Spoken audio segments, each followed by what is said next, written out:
আমার সোনার বাংলায়। জুলাই আগস্টে হওয়া গণ অভ্যুত্থানের মূল লক্ষ্য ছিল সমাজে রাষ্ট্রে চলমান বৈষম্য বিলোপ করে সমতা নিশ্চিত করা, পাশাপাশি তরুণদের চাহিদা অনুযায়ী কর্মসংস্থানের ব্যবস্থা করা। সোমবার দেশের ৫৪তম প্রস্তাবিত বাজেটের শিরোনামে অর্থ উপদেষ্টা তা মনে করিয়ে দিলেও সিপিডি বলছে বৈষম্য হ্রাস বা কর্মসংস্থান বাড়ানোর সুনির্দিষ্ট কোনো কর্মসূচি বাজেটে নেই। জুলাই আগস্টের আন্দোলনে কর্মসংস্থান, বৈষম্য হ্রাস এই দুটো ছিল একটা বড় ধরনের একটা দাবি। সেখানে যারা নাকি বেকার আছেন বা যারা নাকি প্রশিক্ষণে শিক্ষায় কর্মজগতে নেই, তাদের জন্য যে সুনির্দিষ্ট লক্ষ্য নির্দিষ্ট যে কর্মসূচি, সেটা কিন্তু আমরা দেখি না।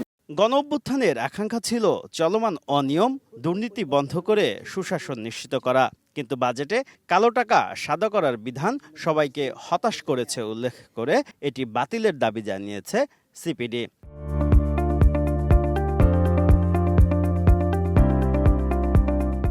বৈষম্যমূলক পদক্ষেপ, কালো টাকা সাদা করার মতো এরকম আরও যে সমস্ত নেতিবাচক পদক্ষেপগুলি রয়েছে সেগুলি পুনর্বিবেচনা করবেন এবং রহিত করবেন, এবং এটা করতে পারলে তিনি আমাদের যে অর্থনৈতিক ব্যবস্থাপনা সেই ব্যবস্থাপনার মধ্যে একটা ফুটপ্রিন্ট রেখে যেতে পারবেন।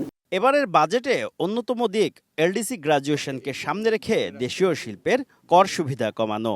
এর বিকল্প নেই উল্লেখ করে সিপিডি বলছে সার্বিকভাবে যেন নেতিবাচক প্রভাব না পড়ে সেদিকে নজর দিতে হবে। অভ্যন্তরীণ বাজারমুখী এবং আমদানি প্রতিস্থাপক শিল্পের যে সংরক্ষণটা ছিল সেটা অনেকটুকু কমে গেছে। এটা হয়তো আমাদেরকে মেনে নিতে হবে, কারণ এলডিসি গ্রাজুয়েশন আসছে, কিন্তু তার প্রতিযোগিতা সক্ষমতা বাড়াতে গেলে অন্যান্য জায়গায় যে পদক্ষেপগুলো নেওয়ার কথা ছিল, এবং টার্ন ওভার ট্যাক্সও তার মধ্যে একটা, সেইটা কিন্তু আমরা সেখানে দেখিনি।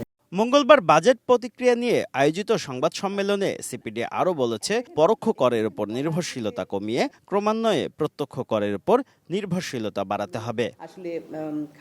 শুভ খান, সময় সংবাদ, ঢাকা।